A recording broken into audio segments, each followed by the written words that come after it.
चूहिया के स्वयंवर की कहानी। गंगा नदी के तट पर एक धर्मशाला थी। वहाँ एक गुरु जी रहा करते थे। वो दिन भर तप और ध्यान में लीन होकर अपना जीवन यापन करते थे। एक दिन जब गुरु जी नदी में नहा रहे थे, उसी समय एक बाज अपने पंजे में एक चूहिया लेकर उड़ा जा रहा था। जब बाज गुरु जी के ऊपर से निकला तो चूहिया अचानक बाज के पंजे से फिसलकर गुरु जी की अंजुली में आकर गिर गई।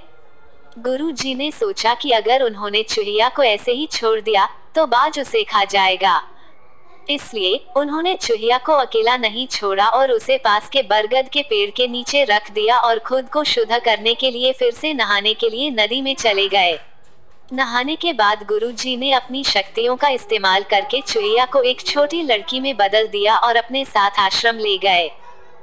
गुरु जी ने आश्रम पहुंचकर सारी बात अपनी पत्नी को बताई और कहा कि हमारी कोई संतान नहीं है, इसलिए इसे ईश्वर का वरदान समझकर स्वीकार करो और इसका अच्छे से लालन पालन करो। फिर उस लड़की ने स्वयं गुरु जी की देखरेख में धर्मशाला में पढ़ना लिखना शुरू कर दिया। लड़की पढ़ने में बहुत होशियार थी। यह देखकर गुरु जी और उनकी पत्नी को अपनी बेट पर बहुत गर्व होता था। एक दिन गुरु जी को उनकी पत्नी ने बताया कि उनकी लड़की विवाह योग्य हो गई है। तब गुरु जी ने कहा कि यह विशेष बच्ची एक विशेष पति की हकदार है। अगली सुबह अपनी शक्तियों का उपयोग करते हुए गुरु जी ने सूर्य देव की प्रार्थना की और पूछा, हे सूर्यदेव, क्या आप मेरी बेटी के साथ विवाह करेंगे? यह सुनकर लड़की वाली, पिताजी, सूर्य देव पूरी दुनिया को रोशन करते हैं, लेकिन वह असहनीय रूप से गर्म और उग्र स्वभाव के हैं। मैं उनसे शादी नहीं कर सकती। कृपया मेरे लिए एक बेहतर पति की तलाश करें। गुरु जी ने आश्चर्य से पूछा, सूर्य देव से बेहतर कौन हो सकता है? इस पर सूर्य देव ने सलाह दी, आप बादलों के राजा से बात कर सकते हैं। वो मुझसे बेहतर हैं, क्योंकि वह मुझे और मेरे प्रकाश को ढक सकते हैं। इसके बाद गुरु जी ने अपनी शक्तियों का उपयोग करते हुए बादलों के राजा को बुलाया और कहा, कृपया मेरी बेटी को स्वीकार करें। मैं चाहता हूँ कि अगर बेटी की स्वीकृति हो तो आप उससे शादी करें। इस पर बेटी ने कहा, पिताजी, बादलों का राजा काला, गीला और बहुत ठंडा होता है। मैं उससे शादी नहीं करना चाहती।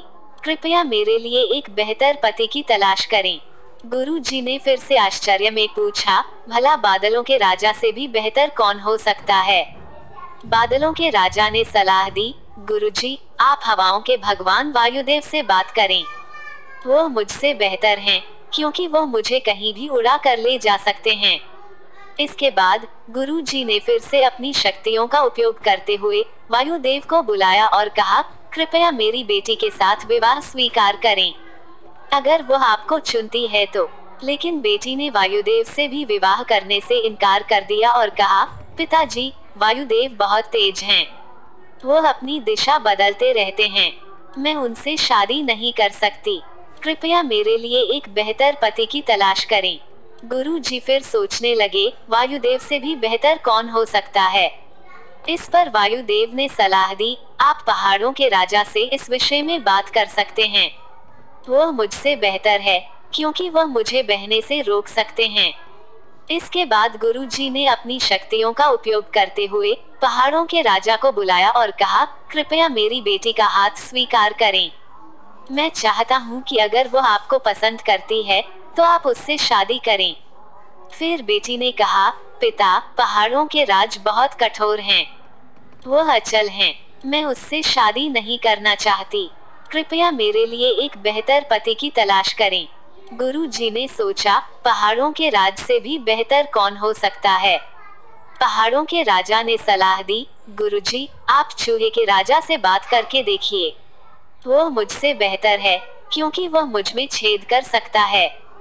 आखिर में गुरु जी ने अपनी शक्तियों का उपयोग करते हुए चूहे के राजा को बुलाया और कहा, कृपया मेरी बेटी का हाथ स्वीकार करें।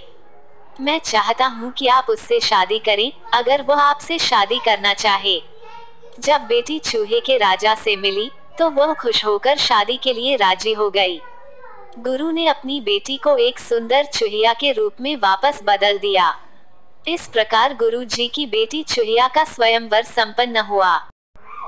कहानी से सीख, जो जन्म से जैसा होता है उसका स्वभाव कभी नहीं बदल सकता। अगर यह वीडियो आपको अच्छी लगी हो तो हमारे चैनल को सब्सक्राइब एंड शेयर लाइक जरूर करें। धन्यवाद।